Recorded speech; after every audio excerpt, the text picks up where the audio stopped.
Now it comes to my right side to a colleague, Aldo Perez. He works for the city of Cologne, and he works for the Celsius program, which stands for Combined Efficient Large-Scale Integrated Urban Systems. Nobody can remember that. Celsius, he holds a master in renewable energy. And his focus is on simulation of thermal energy systems, which include technologies such as heat pumps, combined heat and power gas-fired boilers, and thermal energy storage. Now we are coming into a technical field, so to say, and as you maybe already have faced outside, like Cologne, Germany, and Cologne and Berlin is more or less the same. In the winter we get cold, so the heating thing is more or less a huge factor of saving energy, and he will show us his ideas of the Celsius project and how the city of Cologne tries to become a smart city. So happy to have him here from my hometown. I'm allowed to say that, from Cologne. Aldo.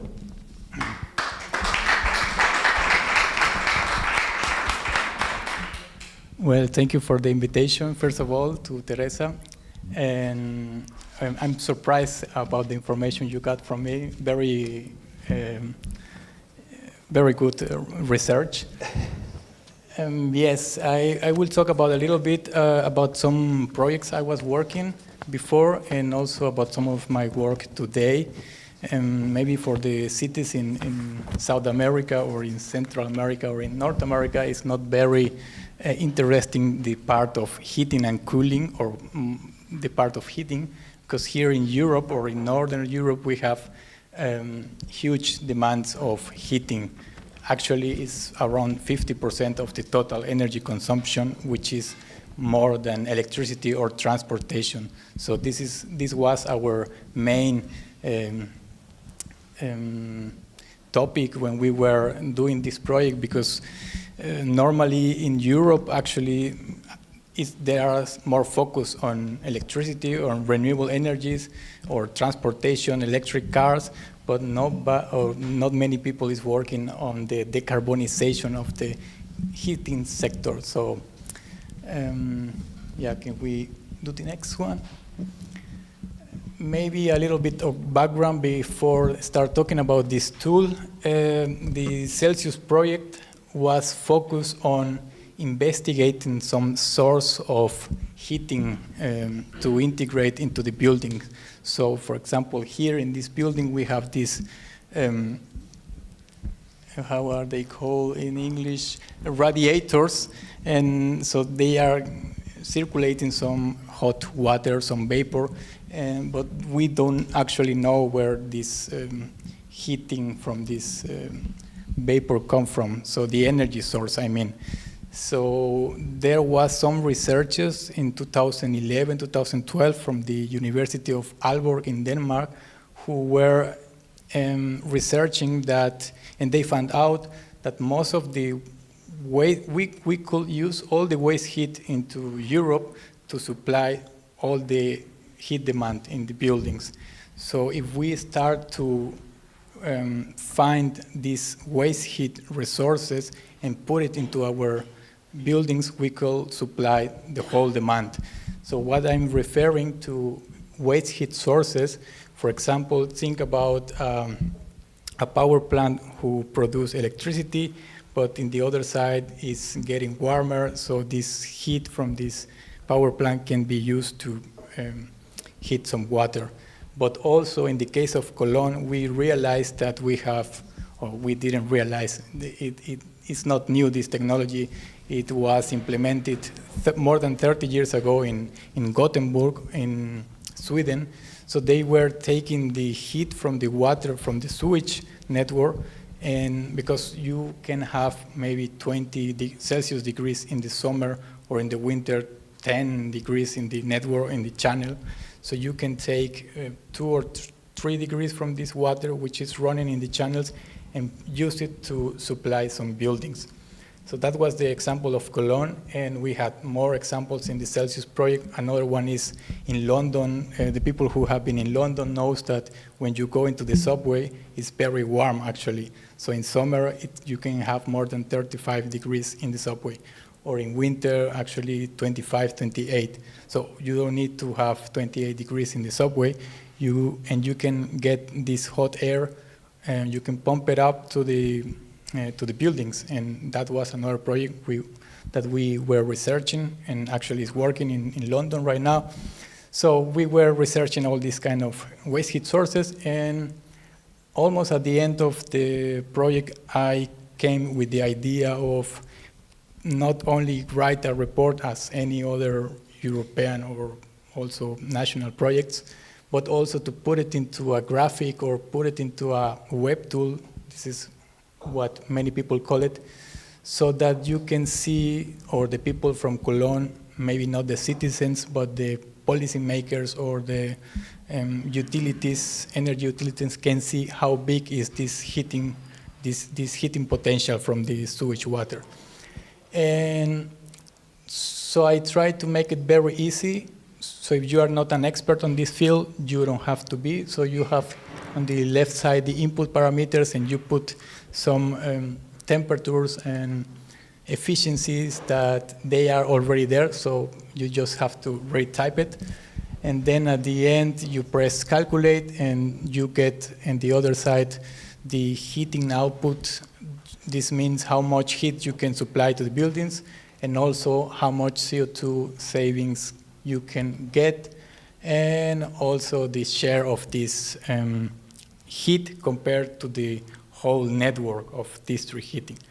So this makes you know how important is this waste heat source. Can you go to the next one? And again. And in the other side, or in the bottom of this web tool, you have this map. I also learned from some European projects. They were using a lot of heat mapping. And for me, it's very important to visualize where these sources are, or which cities have this heating potential. So I forgot to mention that I not only put Cologne, but I also put 130 European cities which are some way partners of Celsius. So if you are, for example, Vienna, you can go there and put your city, and you can know how much heating from sewage you can use in your city, and how big are going to be these CO2 emissions, savings, and how much will cost. The investment cost, at least the technology itself is there, but of course if you have to make some infrastructure work, is not integrated. Again, next please. Do you want to make some questions, or should I keep going? Yeah. In the Celsius project, we were 5 cities: Rotterdam, Cologne, and Gothenburg in Sweden, Genoa in Italy, London, and Cologne. So each of us, we have different technology, and we were trying not only to prove that they are efficient, but also to show the others that this technology can work. So one of our work was to replicate these ideas, and like I put it in the web tool to send it to the other cities. So we were 4 stakeholders in Cologne: the city of Cologne, the university, very important part. Actually, they were doing the monitoring and developing this kind of tools. I was there before, now I'm in the city of Cologne. And then Rheinenergie, which is the energy utility, and last but not least, the sewage water treatment utility. And this is very important because we are 4 there, but in all the cities we are about 20 partners or stakeholders. But at the end, or in the middle of the project, we start inviting other cities to implement these solutions.